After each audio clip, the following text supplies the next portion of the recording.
Thank you for joining me. My name is Marcela Reza, and I am a product marketer here at FormPiper. Today, we're walking through your brand new merchant dashboard, what's changed, why it matters, and exactly how to use it starting today. So, here's the truth. We've been hearing a few simple questions, but definitely very powerful ones, such as why do I need to go through 3 pages for one financing app?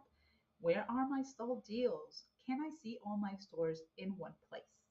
And we definitely heard you. For the last few months, we've been rebuilding your forms experience from the ground up based on your feedback. So essentially, what changed was what used to be a very disparate experience is now consolidated into one powerful dashboard. All right, today we've got two parts. First, we're going to have a fast overview for those of you who live in FormPiper every day, our power users, and then we're going to have a click-by-click walkthrough for anyone who wants a step-by-step guide into the new dashboard and FormPiper. All right, let's go.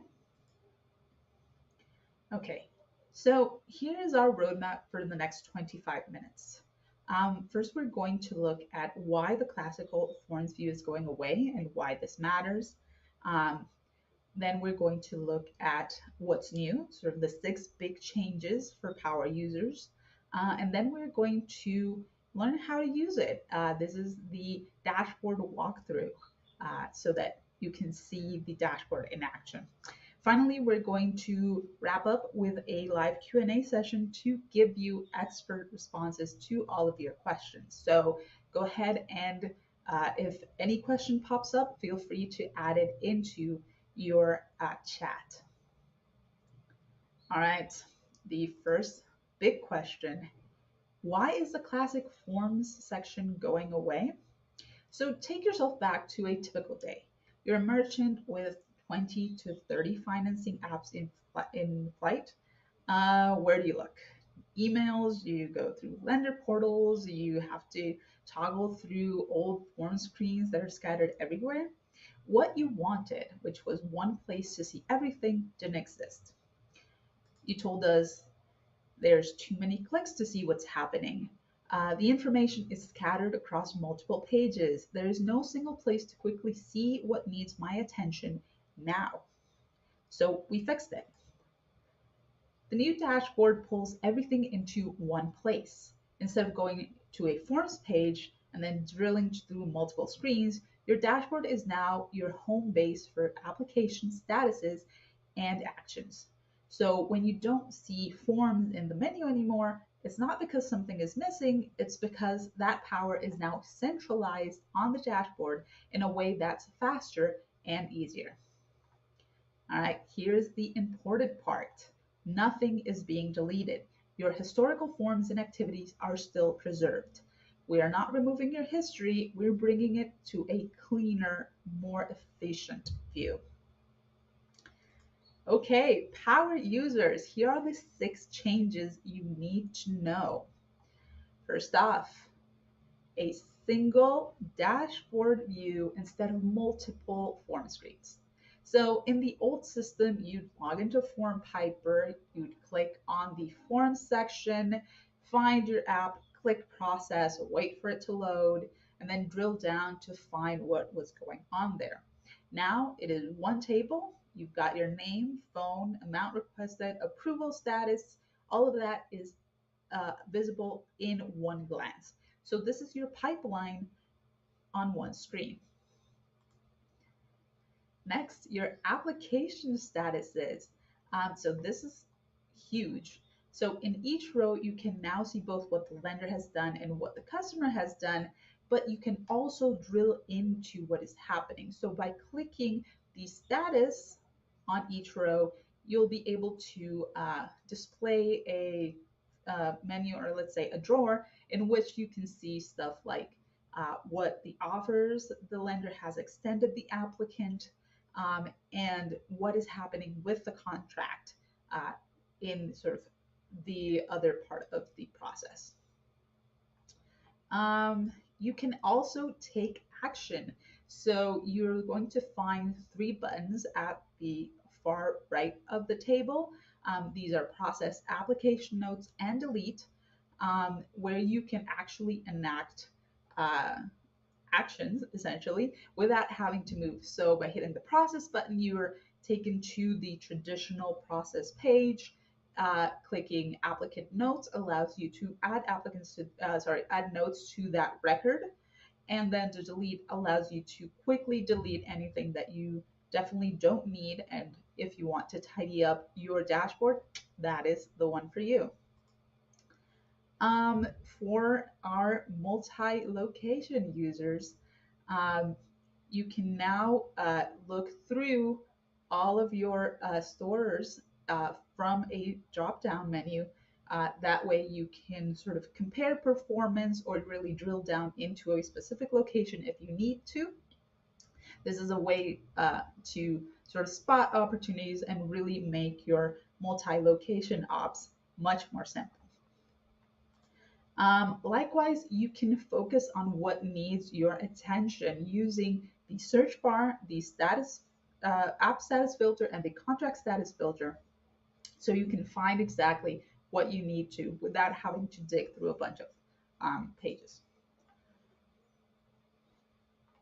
And the one-click export. Do you need a report for your team or for leadership maybe? So now with just one click, you can access the information that's on the table into an Excel file and include it into your own reporting. All right, now let's slow down and walk through this as if you're seeing the dashboard for the first time. I'm going to share my screen and we'll go step by step through your daily workflow. By the end, you'll know exactly where to click and why, and hopefully get a better understanding of how this goes. Actual dashboard. I'm going to walk you through your daily workflow. This is exactly as you might do any day. So here's my dashboard. There's no need to do anything additional. As you can see, it's already functioning. On the top, you're going to see that you have your metrics up here.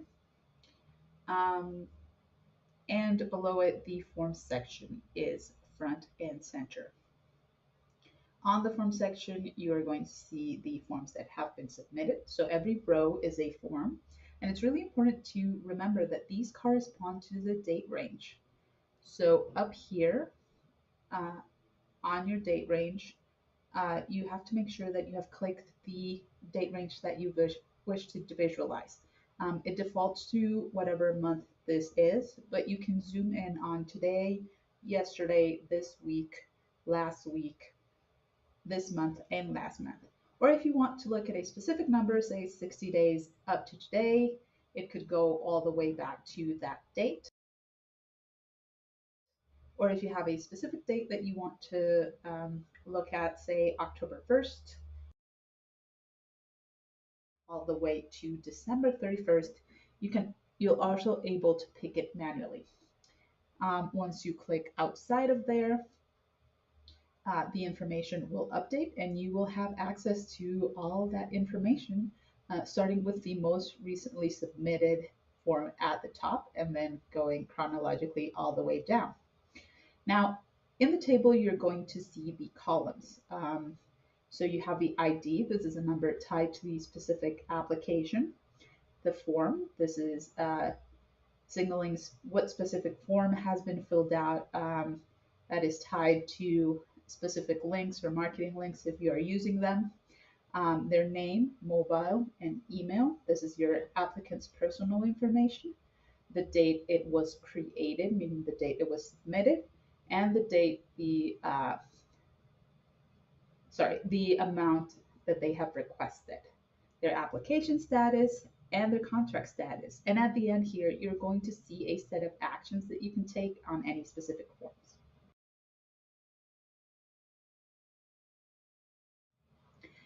All right, so if we look at, for instance, this application here, we see that the application has been approved, but maybe I want a little bit of data on that. I can actually click into it and this will pull up the response information meaning the offers that the lender may have extended to this applicant.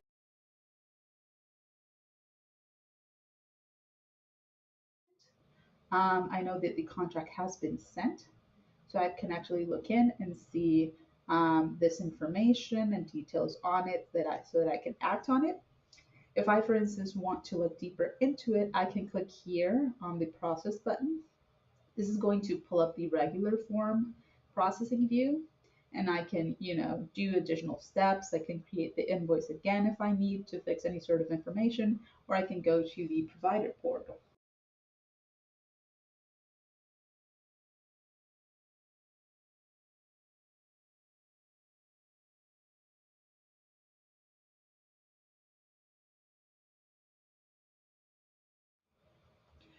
Another option that I have here is the applicant notes. So for this example, we have an application that has been approved. The contract has not been signed. So maybe the applicant, needs a little push. So, for instance, you can add a note to remind yourself to maybe call today or follow up and keep your record. So, for instance, we have here that I called on the 13th of January and then I called again at the next day, and sort of have that record of what is happening as far as the application goes. As you can see, the notes or anything that has been added is definitely saved. So this is a really powerful collaboration tool for your team if you maybe have various touches between various people with different applications.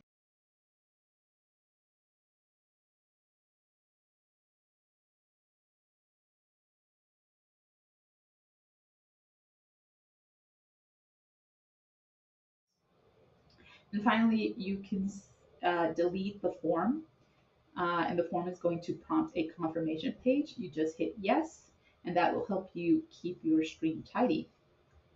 The other thing that you have up here is the search bar where you can look through your ID, email, etc. If you have a specific number that you need to look for, this is going to bring up your form.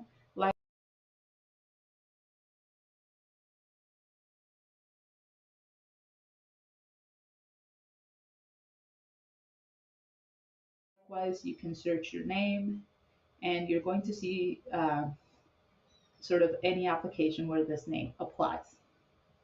The other important tool here is your search filtering. So we've got app statuses. I can look, for instance, everything that has been approved. And something that's very cool here is that these actually stack. So if I want to see approved applications, but also in which the contract has been sent, this will just bring up that sort of information criteria so that I can do the.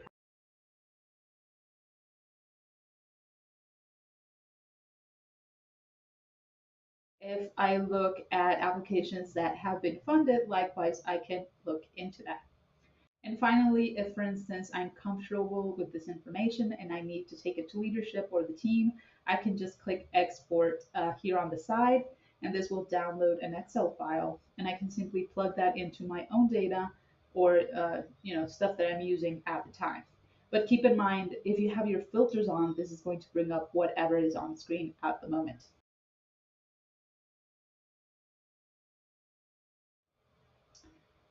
Okay, quick note. So the forms page is going away on January the 28th.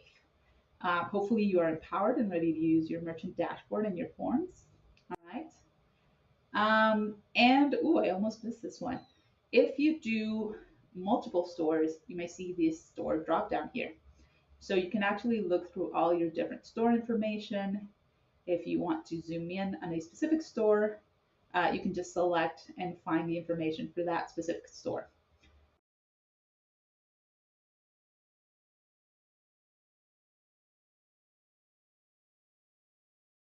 You can look at their scent, their abandoned, and this is just great if you need to compare or just dig into something very specific. Or you could do like I had it before and just hit all, and this will just compile all of your information.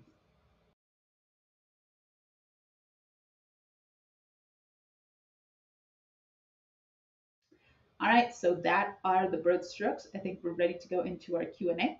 I will see you in a bit. All right, welcome back. Um, so now we're ready to go into our Q&A session. Thank you so much for those who have added their questions. If you haven't, run in there. We are watching. And if you have any specific questions that maybe pertain to specific cases, don't forget that you can reach out to your CSM or their support team to get better resolution on that. So let's go for it.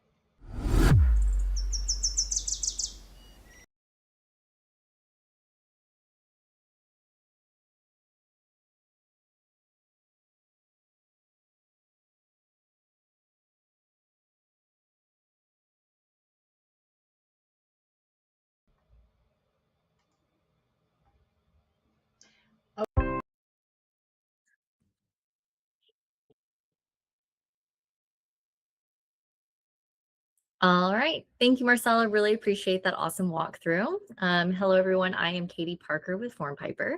So I am here to walk you guys through live Q&A. So any questions, please feel free to drop those into the chat. I didn't see any come up during the webinar itself. But that being said, some of the questions, I did have some questions that were sent to me directly. So I'm going to go through and answer those questions. Hopefully they're helpful for the entire group. And then once I'm finished going through those, I will revisit the chat just to make sure that I didn't miss anything from anyone. So while I'm going through these, like I said, feel free to drop those questions in the chat and I will revisit them in just a moment. So first question that I did receive was, what's the difference between application status and contract status? So good question. So I do have the platform pulled up over here on my screen so you guys can see.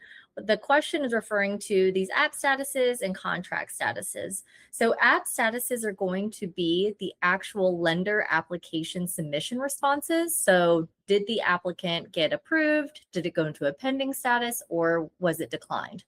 Those are going to be your most common responses there. And then contract statuses are going to refer to the statuses once sale is being executed.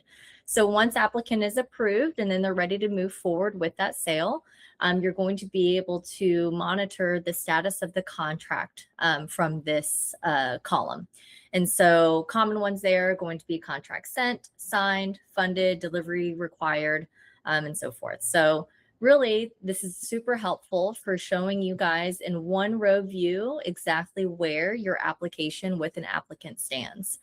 So you guys can track anything that may be stuck, that needs extra attention, and or just what actions need to be taken at that time. The other question I got was, what happens if a status looks stuck or wrong? And so if any of these statuses, if you notice that they do not match what maybe your provider portal is showing you, so your lender portal, it is possible that you need to do a refresh in FormPiper.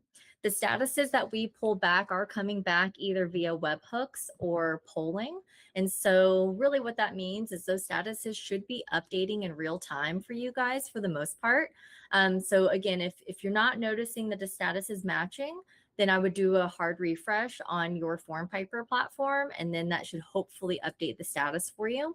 If it doesn't, and if you've noticed that it's sitting in a status incorrectly for too long, then I do encourage you to submit a support ticket. You can do that up here by clicking on this little conversation icon in the top right hand corner of your dashboard.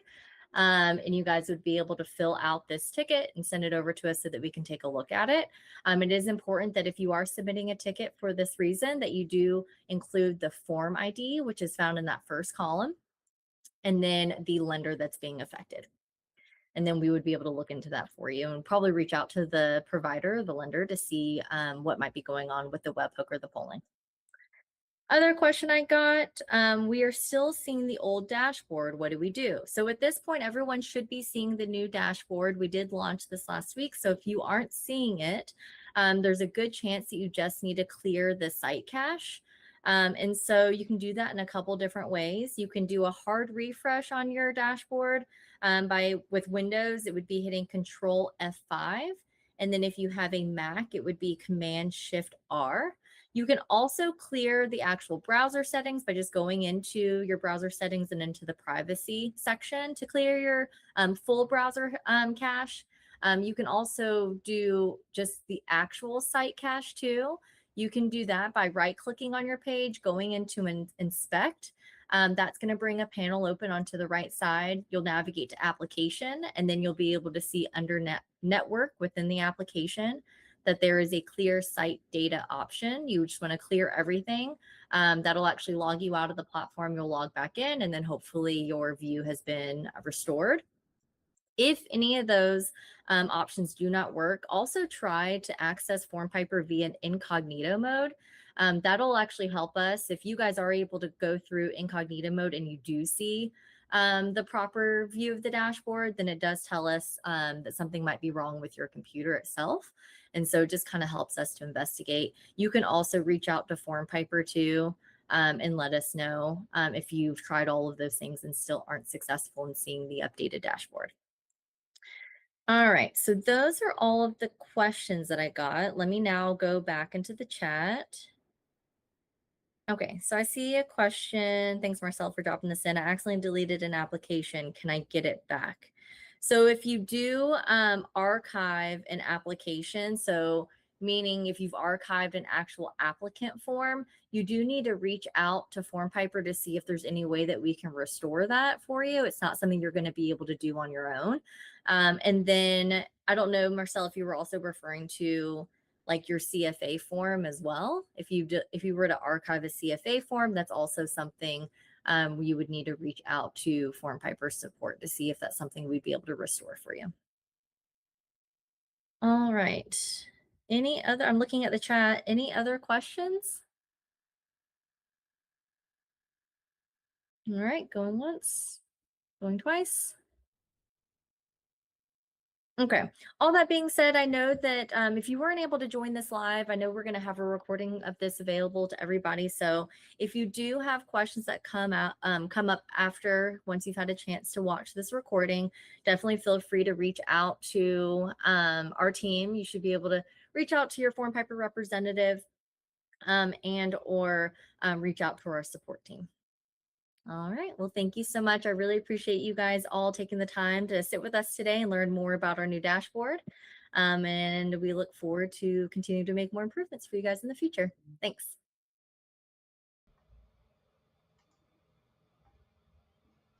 Okay, and then with that, we are closing out our session. Thank you so much for joining us, and feel free to log into FormPiper and start using your dashboard today. Please also let us know how you feel. All of your feedback really shape what's next for FormPiper. So either contact your CSM or the support team if you have any feedback to share with us. And after this meeting, you will receive a recording of this session. Please also make sure to check your Nest for extra resources to help you navigate your org dashboard. All right, I will hope to see you guys soon, and I can't wait to see you guys crush it with the new dashboard. All right, bye. Thank you, everybody.